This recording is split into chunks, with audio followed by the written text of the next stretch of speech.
In the latest of many setbacks to Australia's ambition for a clean energy future, the Victorian government has scrapped its target of a 20% cut to greenhouse gas emissions by 2020. Instead, it will aim for the national target of 5%, after an independent review found that the combination of both would have imposed a high price with little environmental effect. It comes as questions are raised about the federal government's $1.5 billion solar flagships program. After 3 years, plans for Australia's first large-scale solar plants are still on the drawing board. Lisa Whitehead reports. If it was built today, the Milne solar farm planned for northwest New South Wales would be the world's biggest solar photovoltaic plant. Using technology similar to this plant in Spain, thousands of panels would capture the sun's rays to generate clean, green electricity. The Milne solar farm would power the city the size of Darwin, for example. The Milne solar farm was one of the first 2 winning bids in the federal government's Solar Flagships grant scheme.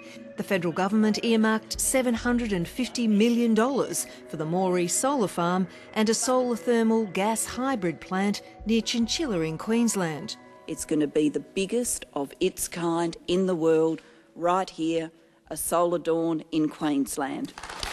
Grand designs indeed, but they haven't left the drawing board and both failed to meet financial deadlines. So why is the solar flagship scheme stalling?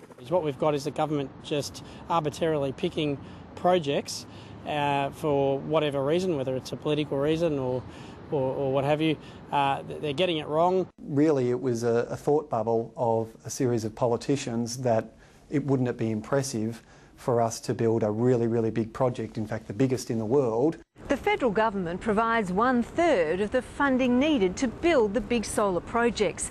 The other 2/3 have to be raised from the private sector. To secure that investment, solar plant developers have to lock in contracts to sell the solar power.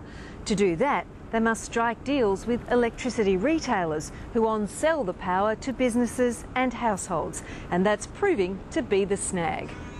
Pacific Hydro is a partner in the consortium planning to build the Milne solar farm. One of the biggest problems is there's only 3 large retailers in the country that could sensibly buy this sort of volume of energy, and 2 of them are competitors to us in the solar flagships process. Those competitors are AGL Energy and True Energy, 2 of Australia's biggest electricity and natural gas retailers. Both companies had rival projects competing for a flagships grant. That leaves the other big energy retailer, Origin, as the Milne solar farm's most likely customer. Neither that consortium nor Origin would confirm they were in negotiations, but the Milne solar farm failed to secure any agreement to sell its solar electricity. We were pretty confident. We'd been in some discussions, and those discussions suggested that there could be a deal done, but in the end of the day it didn't turn out to be the case. Without an agreement, the Milne solar farm project was in trouble. It missed a financial deadline and a major partner withdrew from the consortium. The price of solar PV panels also plunged worldwide, bringing down the cost of installation. That prompted the federal government to reopen the tender process for the $306 million flagships grant. AGL Energy and True Energy both resubmitted their bids with rival projects, as did another developer, Infigen Suntech. The Milne Solar Farm Consortium, led by Pacific Hydro, also put in a revised bid, but that consortium still faces the same hurdles. It will be incredibly difficult for Pacific Hydro to get their project up because they do have a challenge that really they're in competition with a number of retailers who will be able to bring a secure contract for purchase of the electricity, and that is the fundamental driver of being able to obtain bank financing. They're stuck between a rock and a hard place, and we're seeing now Pacific Hydro's approach. They're planning to launch their own retail product, which costs millions of dollars to set that up, and it's not the core of their business obviously, but they have to do that. AGL, True Energy and Origin declined requests for interviews. Critics of the flagship scheme say the companies have an unfair advantage in the tender process. What the retailers will say back, which is also a fair comment, is they take on all of the risk associated with the electricity price and with government policy related to the renewable energy certificate price. And so they say, well, we're taking on all the risk. Why shouldn't we take on the opportunity of the gain from these projects? The Solar Dawn consortium in Queensland is still negotiating to secure a customer for its thermal solar power. Energy Minister Martin Ferguson says the projects are commercially complex and the grant scheme is about helping lessen the risk for companies building big solar plants. That's what we're about. It's not about the operation of the retail market, it's about testing technology, on-grid, solar baseload power.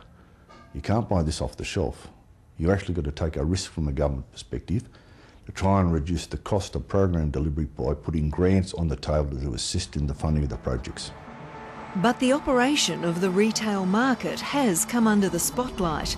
The three big retailers don't only sell energy to consumers, they also own coal and gas-fired power plants, natural gas reserves, coal seam gas projects, the poles and wires used in transmission and other renewable energy ventures.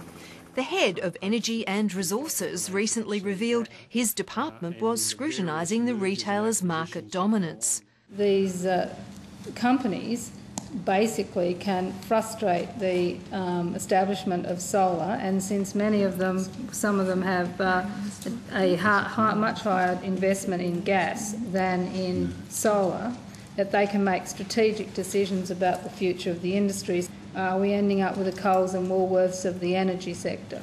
Very conscious of the issue you're raising. We're thinking about it and studying it very closely. The Energy Minister maintains the big three aren't the only customers for large-scale solar power. There's also the question of an opportunity to actually enter into an agreement with a major user of energy, which could be attractive, for example, to the resources sector who desire to be supportive of green energy technology.